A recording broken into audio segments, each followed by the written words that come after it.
का जन्म इस दुनिया में किसी कारण से हुआ है, कुछ बड़ा और कुछ शानदार करने के लिए हुआ है। लेकिन सिर्फ 1% लोग ही उसे कम को कर पाते हैं जिसके लिए उसे भेजा गया है। क्यों 99% लोग नहीं कर पाते हैं? देखो, जिंदगी में आगे बढ़ाने की सबसे बड़ी बाधा पता है क्या है? वो है डर। और ये वो डर नहीं है जो सामने दिखाई देता है, ये वो डर है जो सामने दिखाई देने वाले से 10 गुना ज्यादा खतरनाक होता है। क्योंकि सामने दिखाई देने वाले डर से तो फाइट किया जा सकता है, लेकिन जो दिखता ही नहीं उससे फाइट करना बहुत ही डिफिकल्ट होता है। मैं बात कर रहा हूं आपके अंदर का डर कि लोग क्या कहेंगे, रिश्तेदार क्या कहेंगे, अगर मैं फेल हो गया तो बहुत मजाक बन जाएगा। अरे क्यों डरते हो फेलियर से?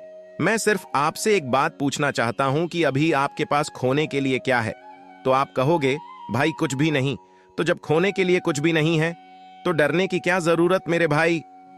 आपको क्या लगता है जो लोग बहुत बड़े बड़े मुकाम हासिल किए हैं उनको रिजेक्शन नहीं मिला होगा, उनकी बेइज्जती नहीं हुई होगी? क्या उन्हें कभी हर नहीं मिला? दबा के रिजेक्शन मिला, दबा के हर मिला, लेकिन वो फिर भी अपने लाइफ में कभी हर नहीं माने। और मैं ऐसे कई लोगों का एग्जाम्पल दे सकता हूं, लेकिन मैं आज बात कर रहा हूं विराट कोहली के बारे में। जब विराट ने अपना सफर शुरू किया था तो लोग उसे ताना मारते थे कि क्या कर रहा है तू, किन चक्करों में पद गया, क्या तू सचिन बन जाएगा, क्या तू कपिल देव बन जाएगा? लोग उसे ताना मार मार के हमेशा गिरना चाहते थे, उसे हराना चाहते थे, लेकिन उन्होंने कभी हार नहीं मानी। जब दुनिया सो रही होती थी तब विराट मैदान में होता था, और जब तक दुनिया सोकर उठाती तब तक वो अपने पिछले दिन से और बेहतर हो चुका होता था, अपने सपनों की तरफ एक और कदम बढ़ा चुका होता था। यही तो तुम्हें भी करना है मेरे दोस्त। जब भी कोई तुम्हारा मजाक उड़ाए तो उन्हें कोई जवाब मत दो कि मैं करके दिखाऊंगा, बल्कि उन्हें करके दिखाओ, वो खुद मान जाएंगे। देखो, आज मैं आपको एक सच्चाई बताने वाला हूं जो बहुत ही कड़वी है, लेकिन सच है।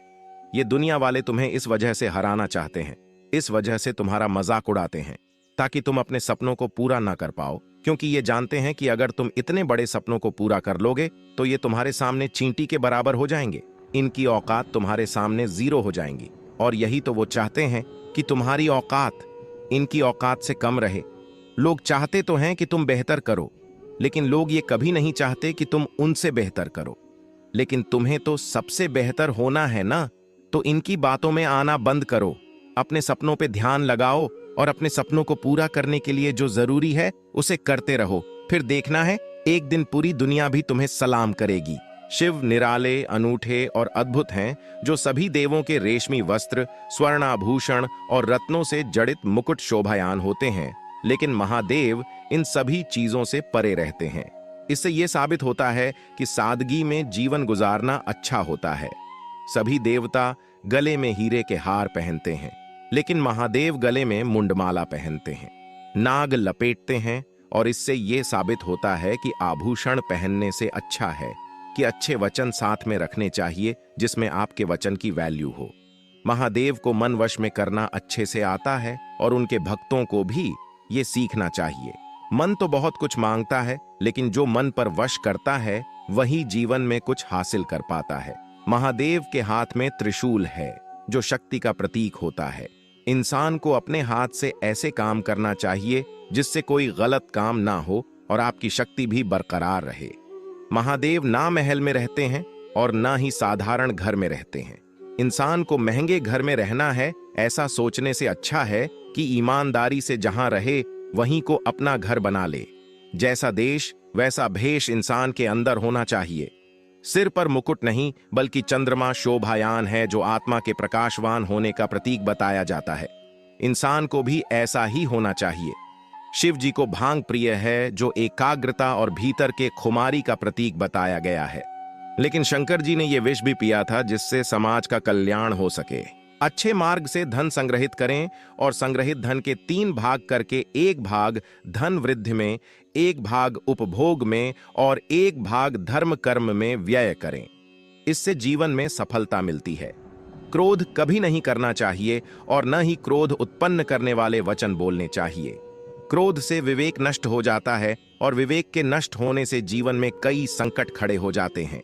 शिवरात्रि व्रत करने से व्यक्ति को भोग एवं मोक्ष दोनों ही प्राप्त होते हैं और महान पुण्य की प्राप्ति होती है।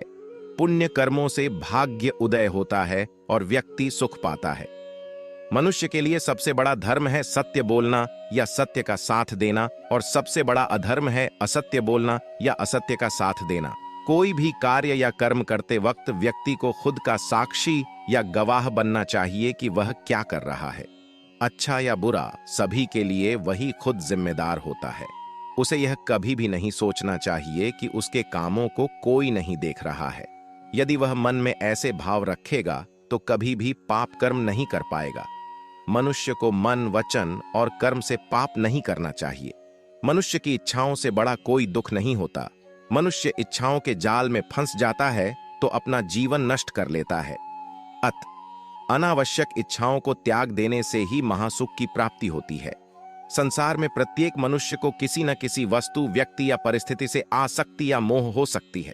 यह आसक्ति या लगाव ही हमारे दुख और असफलता का कारण होता है। निर्मोही रहकर निष्काम कर्म करने से आनंद और सफलता की प्राप्ति होती है।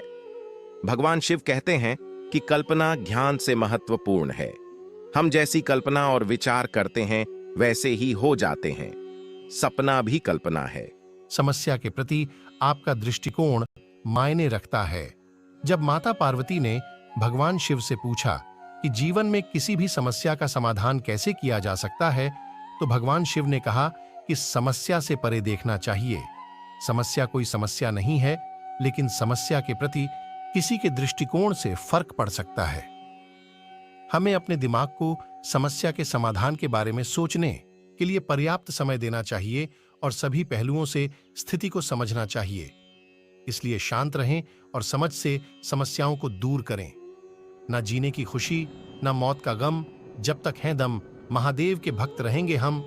मनहाकाल तुमसे छुप जाए, मेरी तकलीफ ऐसी कोई बात नहीं, तेरी भक्ति से ही पहचान है मेरी, वरना मेरी कोई औकात नहीं। आंधी तूफान से वो डरते हैं जिसके मन में प्राण बसते हैं। वो मौत देखकर भी हंसते हैं जिनके मन में महाकाल बसते हैं। जिसकी लागिरे लगन भोलेनाथ में, उसका दिया जलेगा तूफान में। मेरे शंभू की एक खास बात है, खुशी हो या दुख हमेशा मेरे साथ है। वक्त बुरा है तो क्या हुआ, झेल लेंगे बस, आप साथ रहना, बाकी हम देख लेंगे। प्रेम और चमत्कार वहीं संभव है जहां विश्वास अटल हो।